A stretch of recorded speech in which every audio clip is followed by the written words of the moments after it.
The city had taught Kang Min-jae how to breathe without revealing what he felt, how to stand still while storms passed through him unnoticed, and how to accept obligations that came wrapped in silk but tightened like wire. At 31, he had learned that power did not arrive with applause but with silence, and that silence now filled the black sedan carrying him through the night. The marriage had been decided without his consent long before the ink dried on the contracts that mattered more than emotions ever could. An alliance, his uncle had called it, a stabilizing gesture to calm investors and rivals alike, a union designed to soften a reputation sharpened by bloodless precision and quiet fear. Min-jae listened, nodded, and said nothing, because silence had kept him alive longer than protest ever would. He had been told the bride would be suitable, respectful, and grateful, words that felt like walls closing inward rather than promises opening outward. When he imagined her, his mind offered only a blurred silhouette beneath a veil, a stranger chosen to stand beside him while knowing nothing of the man she would be bound to. He wondered what she had been promised, what version of him had been sold as security or salvation. As the car slowed near the ceremonial hall, his driver asked softly, "Are you ready, sir?" And Min-jae answered with the practiced calm of someone who had survived worse moments than this one. "As I will ever be," he said, though his chest felt tighter than usual. Inside the hall, everything shimmered with deliberate elegance, white fabric draped like surrender, gold accents catching light meant to distract from the tension beneath. Guests spoke in hushed admiration, eyes sliding toward him with curiosity sharpened by rumor.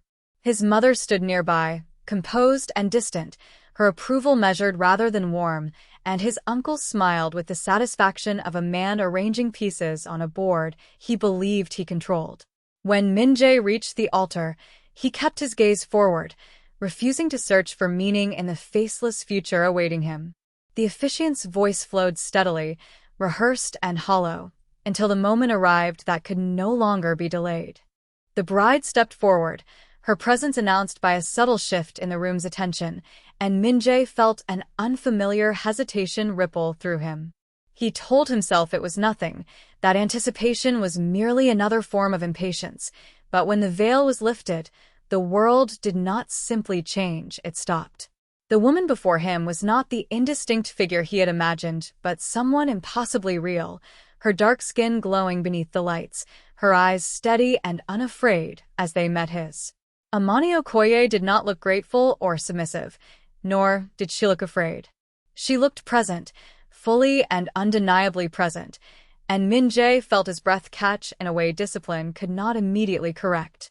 "Hello," she said softly, as if greeting a person rather than a position, and the sound of her voice threaded through him with unexpected warmth.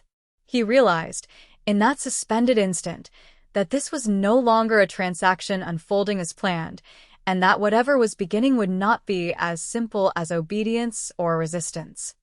Amani had learned early that survival often required stillness, that listening could be a form of strength when movement invited harm. At 25, she carried herself with the quiet confidence of someone who had crossed oceans not just in distance, but in expectation, leaving behind a life where her choices had been limited by circumstance rather than ambition. When the proposal had arrived, framed as opportunity and honor, she had recognized the truth behind its careful language.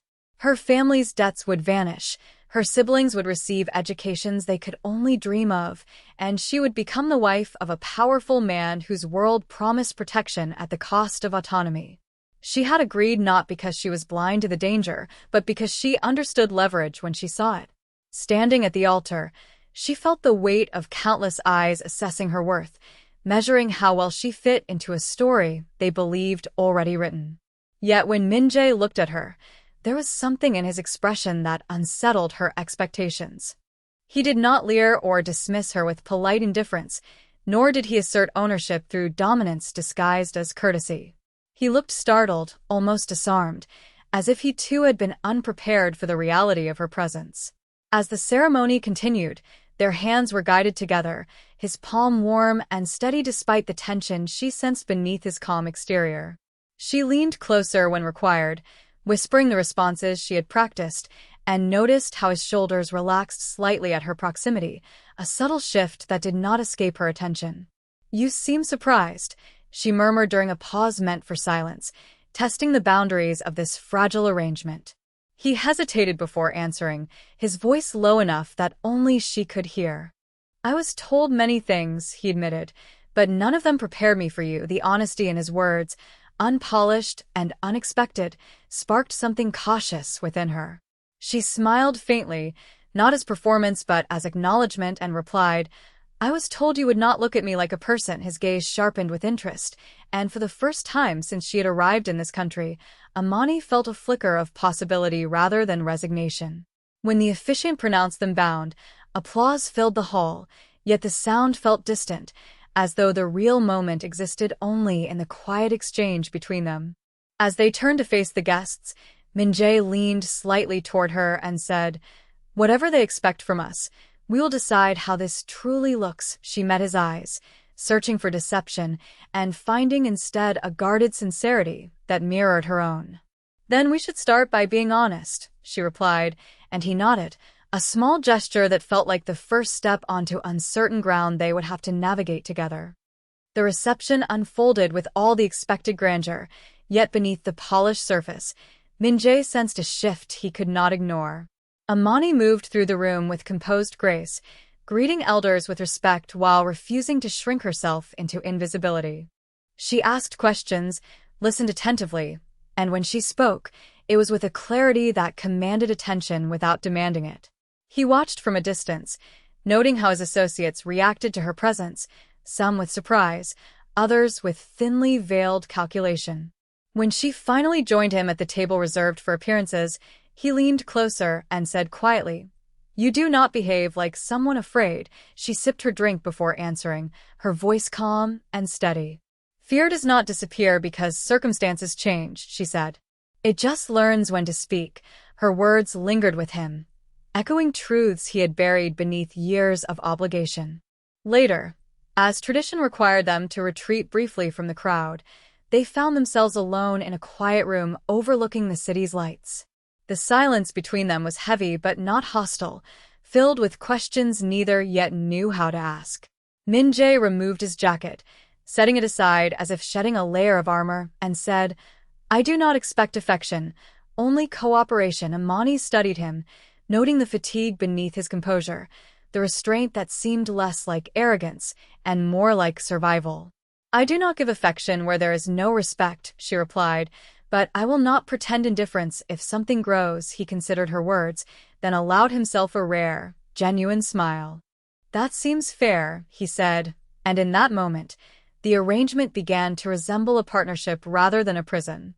As they returned to the hall, side by side, Min-jae felt a protective impulse stir unexpectedly within him, not born of ownership but of recognition. He realized that the alliance designed to control him might instead become the catalyst for something neither side had anticipated, and that the woman beside him was not a liability, but a force whose presence challenged the careful distance he had maintained from hope.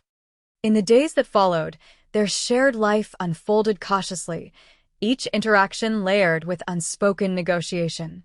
The residence assigned to them was vast and impersonal, designed to impress rather than comfort, yet Amani moved through it with curiosity instead of intimidation.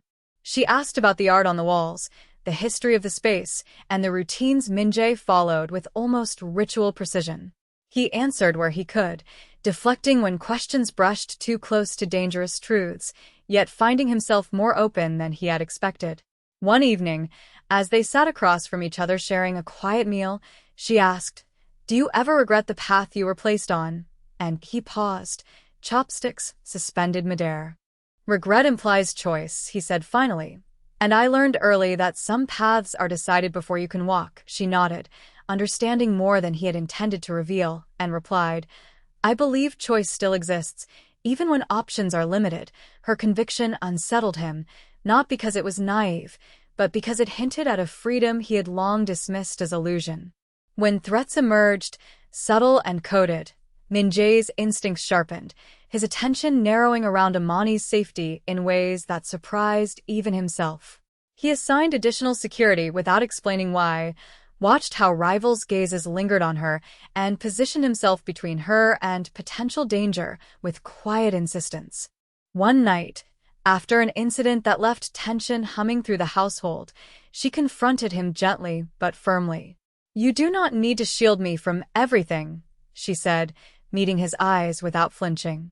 He exhaled slowly, the weight of responsibility evident in his posture. "Protection is not control," he replied, "and I will not apologize for wanting you safe." The sincerity in his voice softened her resistance, and she stepped closer, lowering her tone. "Then trust me to stand with you, not behind you," she said, and the closeness between them felt charged with something fragile and promising. In that moment, Min-jae realized that the line he had drawn between duty and desire was blurring, reshaped by a woman who refused to be reduced to an accessory in someone else's strategy. Public scrutiny intensified as their union drew attention, whispers circulating about the unexpected dynamic between them. At a formal gathering meant to test loyalty and appearances, Min-jae sensed the trap before it fully revealed itself, the questions edged with provocation, the smiles too sharp to be sincere.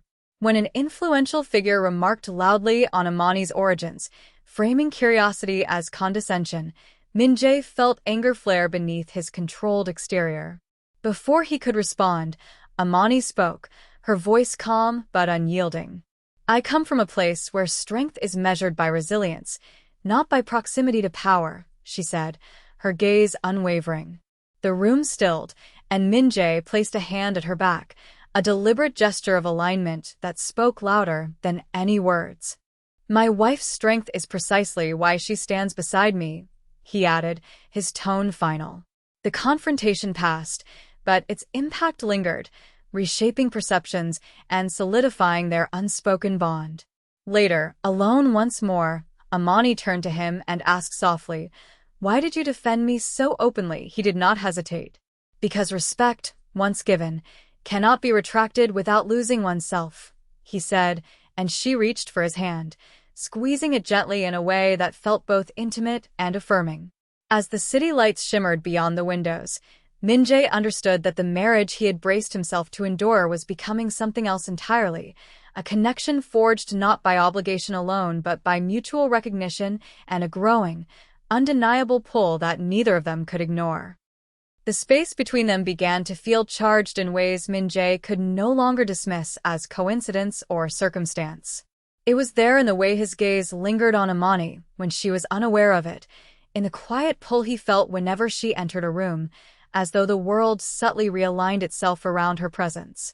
He noticed how her laughter, rare and restrained, softened the sharp edges of his thoughts, how her silence felt companionable rather than distant. One evening, as dusk painted the city in muted gold, Amani stood near the balcony doors, her silhouette framed by fading light. "You look at this city as if it has taken more from you than it has given," she said gently. Min-jae joined her, standing close enough to feel the warmth of her shoulder without touching. "It taught me how to survive," he replied, his voice low. "But it never taught me how to live," she turned then, her eyes searching his face with an intimacy that made his breath slow. "Perhaps," she said softly, "that lesson does not come from places, but from people." The words settled between them, and when her fingers brushed his hand, the contact felt deliberate, unhurried, filled with unspoken understanding. He did not pull away. Instead, he laced his fingers with hers, the simple act carrying more vulnerability than any confession he had ever made. In that quiet moment, Min-jae realized how deeply he wanted to protect not just her safety, but the fragile hope she awakened within him. Their connection deepened through moments that felt almost ordinary, yet carried extraordinary weight. Shared breakfasts stretched into long conversations, glances exchanged across crowded rooms conveyed reassurance without words, and late nights unfolded with them seated close, discussing dreams they had once believed impractical or dangerous. Amani spoke of her childhood with tenderness rather than bitterness, of resilience learned through necessity, of love shaped by sacrifice. Min-jae listened, captivated not by the details alone, but by the strength beneath her vulnerability. When he shared fragments of his own past, She did not recoil or romanticize his world, but met his truths with quiet acceptance. "You are not defined solely by the shadows you inhabit," she told him one night, her voice steady as her hand rested against his chest. "You are also defined by how you choose to step into the light." Her touch lingered, grounding him, and he covered her hand with his, feeling the steady rhythm of his heart beneath their palms. "I did not expect to feel this," he admitted, the honesty raw. "Nor did I," she replied, her lips curving into a soft smile. "But I am not afraid of it." When he leaned closer, resting his forehead against hers, the intimacy felt natural, unforced, and when their lips met, the kiss was tender and unhurried, filled with a reverence that spoke of mutual choice rather than obligation. As the world outside continued to test them, their bond became a refuge neither had anticipated. After tense meetings and veiled threats, Min-jae found solace in the way Amani would seek him out, her presence calming the restless edge that followed him home. One night, after an especially fraught encounter, he stood alone in the dimly lit room, tension coiled tightly within him.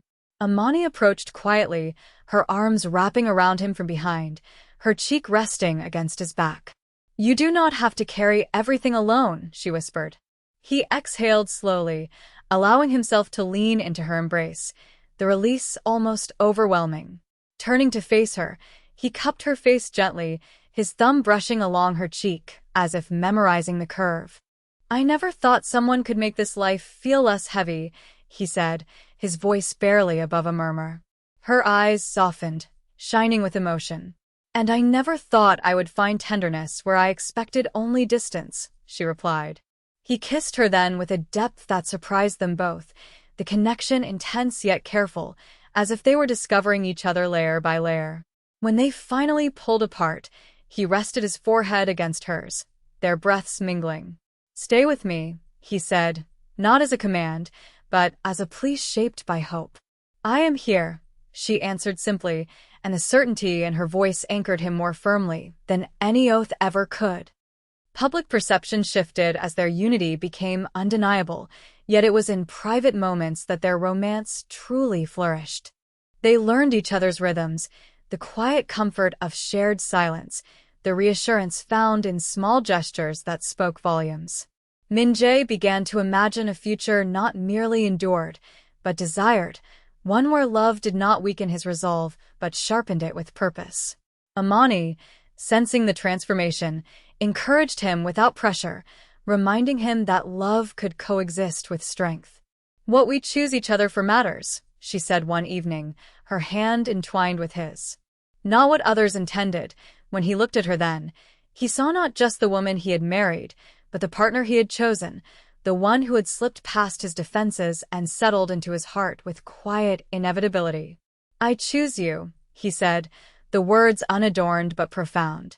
Her smile was radiant, filled with warmth and certainty, and as she leaned into his embrace, the world beyond them faded into irrelevance. In that shared space, love was no longer a risk to be managed, but a truth to be honored, and Min-jae knew that whatever storms awaited them, they would face them bound not by obligation alone, but by a devotion that had grown unexpectedly, irresistibly real.